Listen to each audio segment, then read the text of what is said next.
The last one, I think this actually might even be mostly directed at Ant. I don't have a name for this one, but how do you feel about Charlo Harrison 3? Oh, let's do it, baby. Somebody said you want to see it. I'm down for it. Go ahead, Sean. No. That's directed towards you. It was directed towards everyone, but Ant loves that fight, as do I. Yeah, I think that's a good fight. I actually think, yes. You don't think that's a good fight? You brought up a good point. I actually think he's one of the guys that actually make him think. He doesn't just do the consistently same thing. The only problem with Harrison is the goddamn chin. Mm-hmm. He's chinny. Mm-hmm. He has to protect. Maybe he needs to do the show roller. Besides that, the lead up to this fight is everything, man. It's everything for a fight. I think that's. I don't even care if they get in the ring. Mm-hmm. As long as they can just talk trash. You just want a versus battle of trash talk? But it's just a great lead up, and I mean, honestly, both of the fights are pretty dang good fights. From what I know, Harrison is just a different type of dude. I know some guys who have trained with him, and they said that he does things in training that are just, they're like, man, he's fast, he's sharp, and he's like that at all times. And a lot of guys aren't like that through an entire camp. Some guys, like, you kind of go through, it's a little bit of a roller coaster ride. But from what I've heard, he is solid. But when it comes to the main event, when it comes to the big show, I think that there's a disconnect there. And my whole thing is, when you have been hurt the way that you've been hurt time and time again, and you see when it happens later on in the fights that he's had, that he's gotten hurt in.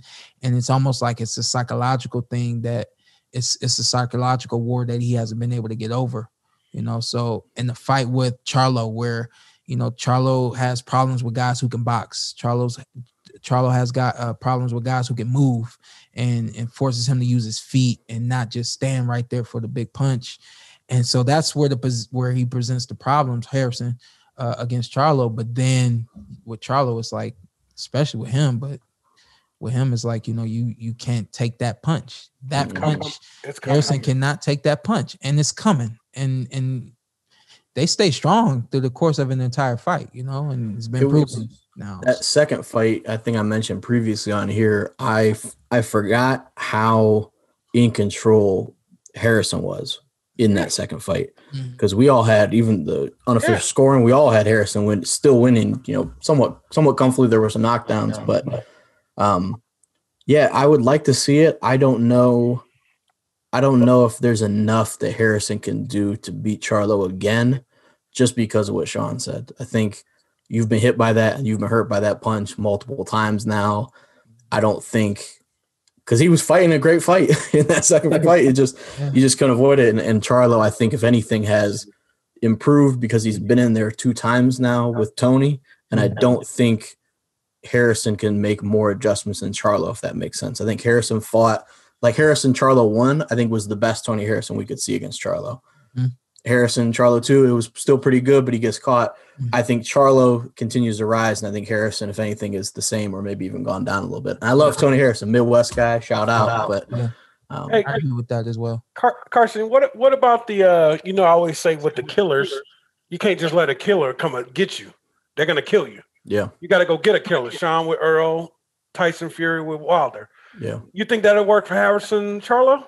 You think he can go get him, or you think he's going to? I don't, just because of how he was impacted by those big shots. I think he got hit by those shots, and I don't think it was happenstance. I think Charlo had him measured out and had the distance that he needed. So I think, if anything, if he tries to, I like the idea that you got to sometimes bully the bully, but I think that goes all bad for Harrison if he tried that.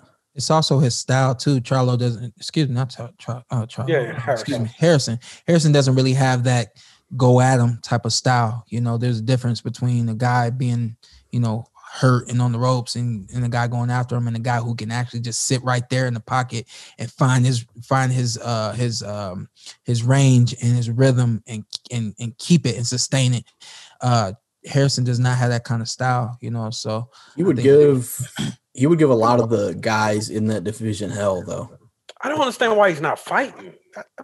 I hear he's training, so I think he's supposed to be having a fight soon. So I think Harrison is a gifted enough boxer for somebody that, like, Charlo has that just equalizer, which we saw 75 commercials for tonight.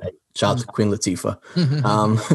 But Charlo has that where he can wipe you out in an instant. So I think for a guy in that division that doesn't have that, I think Harrison can make a very long night for a lot of boxers. Another thing, a lot of people, because Tony, especially as seeing him late, he's been such a boxer that people forget that he has a punch of his own. Yeah, he can deliver that right hand too. So, but again, when you concealing it and you're not using it because you playing safe or whatever the case may be, you miss your opportunities too. And I don't think, but the thing about it, Sean, I don't think Charlo ever been in a position where he's been bullied. AKA Tyson Fury, Wilder. I don't think Wilder ever got bullied like that second fight. So if you get put, you guys probably won't fight. Let's say you guys do. You're going to get him. Yeah. No point. He's never seen him, no BS like that ever. That'll be like, what the hell?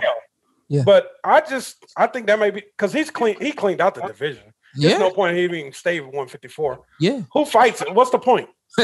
Division out. You're not wrong. You're not wrong. Yeah. I'm trying to think who's out there. What do y'all think? He goes to 160 with it? I mean, I don't even know. I don't even know what he does.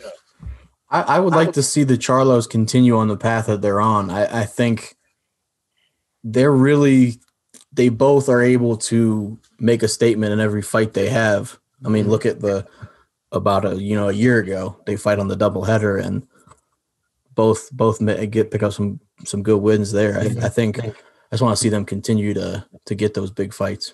Triple G maybe for the other Charlo, but the younger one, the 154. That's the problem. I don't know if you go to 60 because 54 there's not a whole lot there. Yeah, I mean, I guess 54 again, it's not having the kind of glamorous career that a lot of people would expect or whatever. Man, what? I don't even know if Herb wants to fight anymore.